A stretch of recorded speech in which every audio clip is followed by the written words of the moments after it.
finally made it to this cafe. I swear my watch runs faster than other people's weekends. It's not the watch running fast, it's you staring at it too long.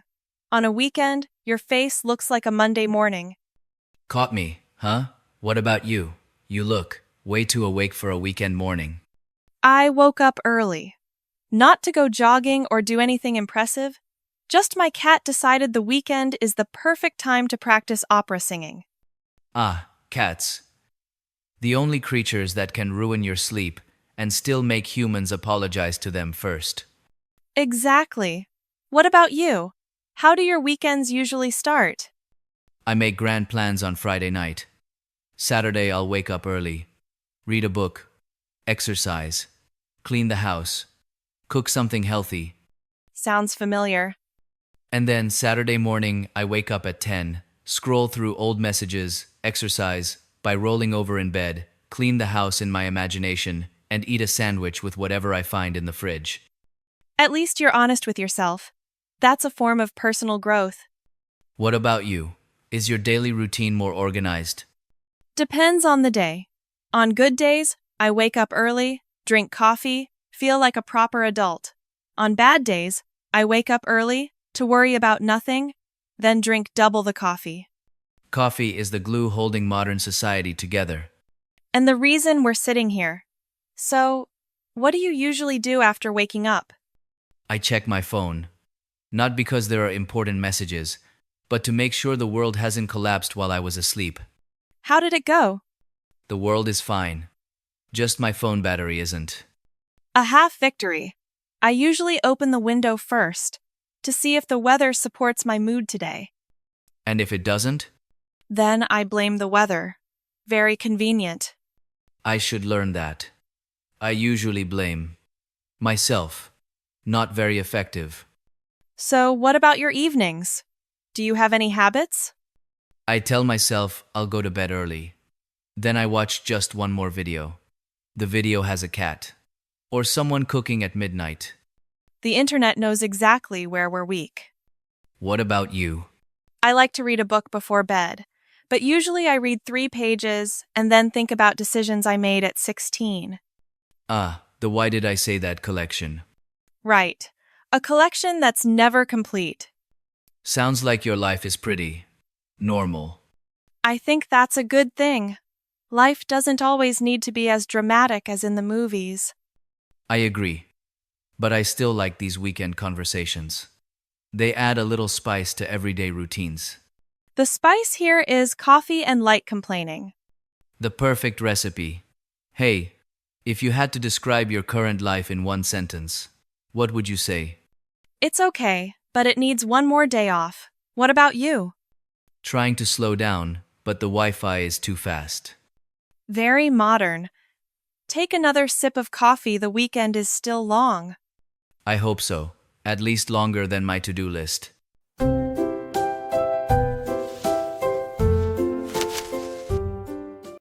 Do you ever think your job feels like an endless subject at school? Yeah.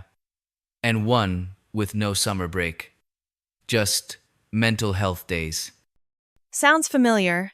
Back in school, I thought once I graduated, no more homework, no more pressure. And then you discover homework just changes its name to deadline. And teachers become bosses. At least teachers back then gave you grades. Bosses give you looks. Enough to overthink for a week. What did you study, by the way? I remember you mentioned it, but my memory is only good at embarrassing moments about myself. I studied business administration, a degree that teaches you how to do everything, in theory. And in reality? In reality, I learned how to open Excel with a serious face while thinking about what to eat tonight. That's an important life skill. I studied communications. Sounds very creative. But why? But 70% of the time is spent editing things others think are already fine. The scariest workplace phrase. I think it's fine. Right. And just tweak it a little usually means start over from scratch. I still remember studying hard before exams. 2 days before. You're a last-minute person. Last minute and strong coffee. What about you? How did you study? I was very planned.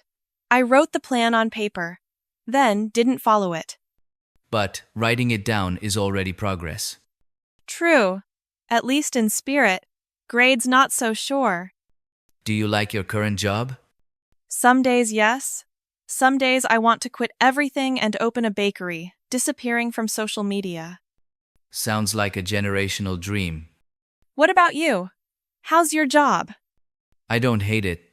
I just feel like my job and I are polite to each other, but not really close.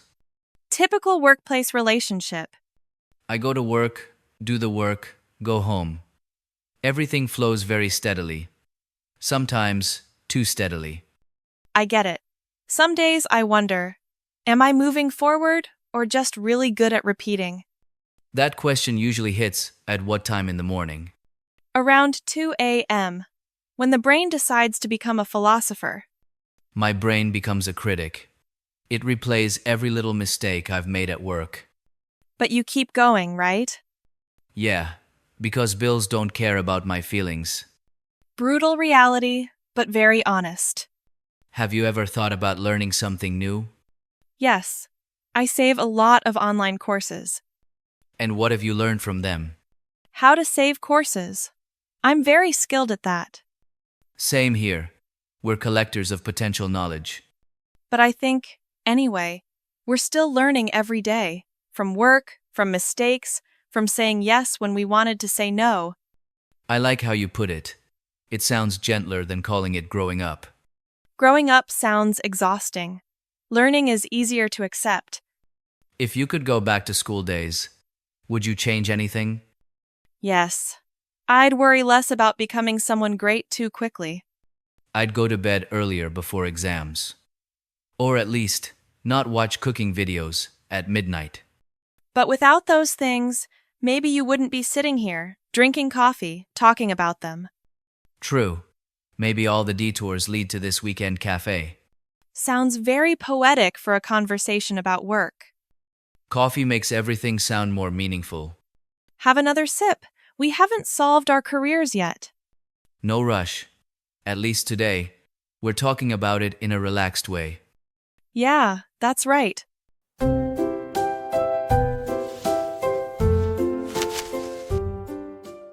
Emma, have you noticed we talk a lot, but rarely say anything really important? I think that's why it's important. The unimportant stuff usually makes people feel more at ease. Sounds like something you could print on a t-shirt. If you do, I'll buy it. Wear it on days I don't want to think. I have those days. Days when I stand in front of the fridge, stare for 5 minutes, then close it. And open it again 2 minutes later, hoping for a miracle. Exactly. Adult life is measured by how many times you open the fridge. I measure it by how many times I tell myself I'll go to bed early tonight. And fail very consistently. But I don't feel sad about it. I find it funny. Me too. I used to blame myself for not being perfect. Currently, Now I laugh at myself first, so others don't have to. that's a very cute form of self-defense. Do you ever think about how your current life, if told to your younger self, would sound? Little me would probably ask, so I didn't become a superhero? I'd tell little me, no, but I make pretty good coffee. That's a superpower too, especially on Monday mornings. Do you believe everyone is trying their best, even if it doesn't look like it? I do. Everyone carries a story they don't tell. I like how you see things. It makes the world feel less harsh. I think if we don't lighten things up a bit, life would be too heavy. Heavy, like a backpack on the first day of school. Or heavy, like the expectations adults have for themselves. I used to think I had to achieve so much by a certain age. Then what did you realize? That age doesn't know how to read a calendar. Nice one. I used to fear being behind others. So what now? Now, I think everyone has their own pace, and no one really knows where they're going. Yet everyone pretends they do. To feel less scared. I think so. These conversations really help me feel less scared. Because you don't have to pretend you're fine.